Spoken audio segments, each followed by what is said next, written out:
It's Ash and Jake, your Rock Station Rebel FM, catching up with our man Darren the Madman Madigan this morning. Good morning, my friend.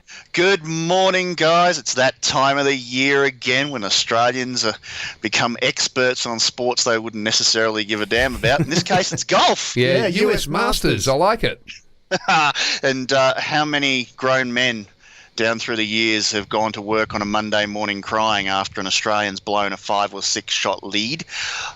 Or is that just me? No, I'm with you. Darren, I've got a question here, though. It says that the women play 5 majors, the men play 4. Is that because girls aren't as good as golf as guys? Well, look, it's actually been quite unstable down through the years. There's probably close to about 10 tournaments that they've had as major tournaments in the women's tour history. And a lot of it's just simply got to do with the fact that the US tour has had been such a dominant force in the women's game, and the European tour hasn't necessarily agreed with what they've said, and it's gone back and forth down through the years. The bottom line is there are 5 majors. You've got, I think it's 3 in the US, 1 in the UK and 1 in France, which is the Evian Masters. But the thing is, they play 5, and my idea is that really the great old lady, the royal and ancient, the old course at St Andrews, where the game started. And remember, golf is probably the oldest game that people think of when they think of a major sport in the world. And this is where it all started, the old course at St Andrews. And it's really the course where everybody wants to win, along with Augusta National, which they're at this week. I was thinking, why don't we have a 5th major? Each year they play it at that course, just like they do with the US Masters at Augusta National. Bring it off the British Open rotation and make it its own tournament every year, and it becomes the 5th major. I reckon it would take less than a decade for every player on tour to consider it to be the most prestigious of all. Hey, look you at put that. a lot of thought into it. I like it. I think we could make it work.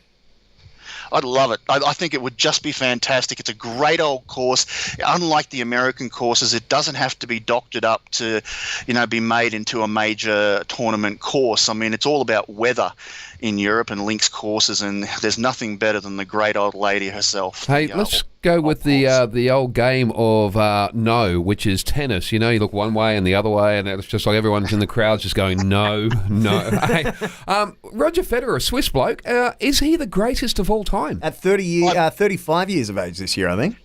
Look, I just don't think there's a question anymore. I mean, there's always been the Rod Laver issue and maybe even Pete Sampras. But look, he's 35. He's won 18 Grand Slam tournaments, which is tennis's majors. He's done it on 5 different surfaces: clay, grass, and 3 different types of hard court.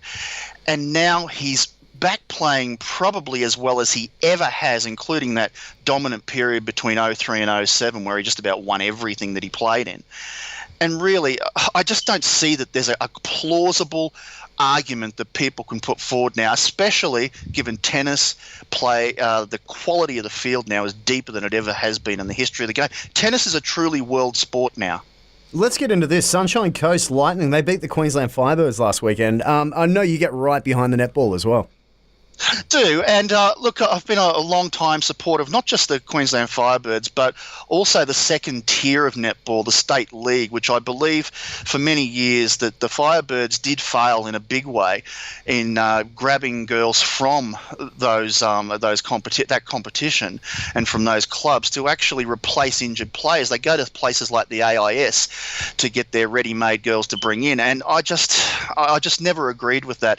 With a second team in Queensland now, which is, I believe, backed by the Melbourne Storm Rugby League team, the Sunshine Coast Lightning. Well, the derby was played on the weekend, and they got up 60-49 over the Firebirds. So, it's a bit of competition there, and who knows, the Queensland Firebirds might start actually playing some games for the Melbourne Storm.